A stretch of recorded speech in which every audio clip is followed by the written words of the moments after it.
Tim SAR gabungan terus berupaya mencari 3 pemudik yang hilang di aliran Sungai Kapur 9 Kabupaten 50 Kota Sumatera Barat.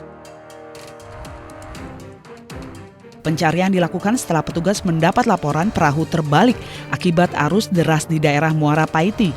Dari 4 penumpang perahu, 3 orang hilang bernama Novi Arisman, warga Payakumbuh, Fadil Irsyandi, dan Rajit warga Bayang. Sementara 1 orang selamat bernama Rahmat Rahim. Pemudik sengaja menggunakan perahu untuk menghindari pos penyekatan di perbatasan Provinsi Riau dan Sumatera Barat.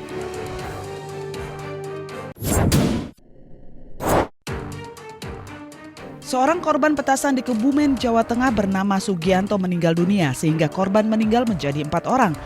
Korban meninggal di RSUD Prembun dengan kondisi luka parah di bagian tangan dan kaki serta luka bakar di sekujur tubuhnya. Dengan meninggalnya Sugianto, maka korban luka-luka yang masih dirawat di RSUD Prembun atas nama Bambang Priyono dengan luka bakar pada bagian wajah dan sekujur tubuhnya.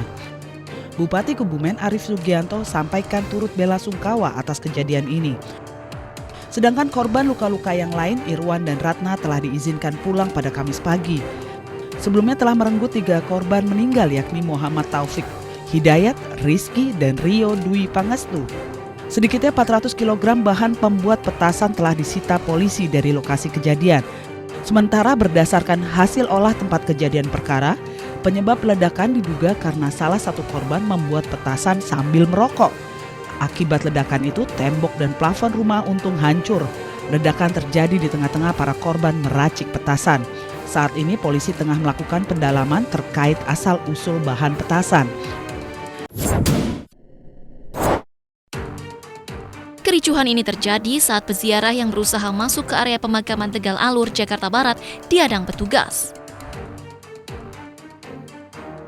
Warga yang izin ziarah kesal dan meluapkan kekesalannya di hadapan petugas. Aksi saling dorong dan mendobrak pintu gerbang oleh peziarah pun tak terhindarkan. Kalah jumlah, petugas akhirnya terpaksa membiarkan peziarah masuk ke area permakaman.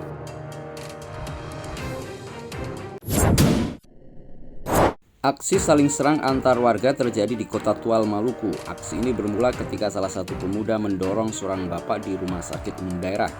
Akibatnya pihak keluarga korban tidak terima dengan aksi pemuda tersebut, sehingga pihak keluarga mengerahkan massa dan terjadi kerusuhan antar warga komplek Kiombawa dan warga komplek UN.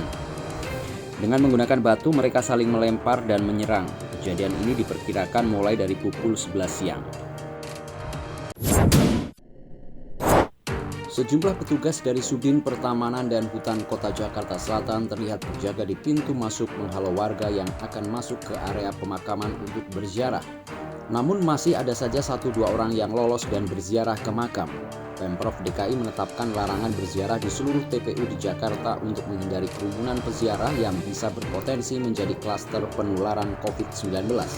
Penutupan TPU dan larangan berziarah diberlakukan mulai 12 hingga tanggal 16 Mei lusa.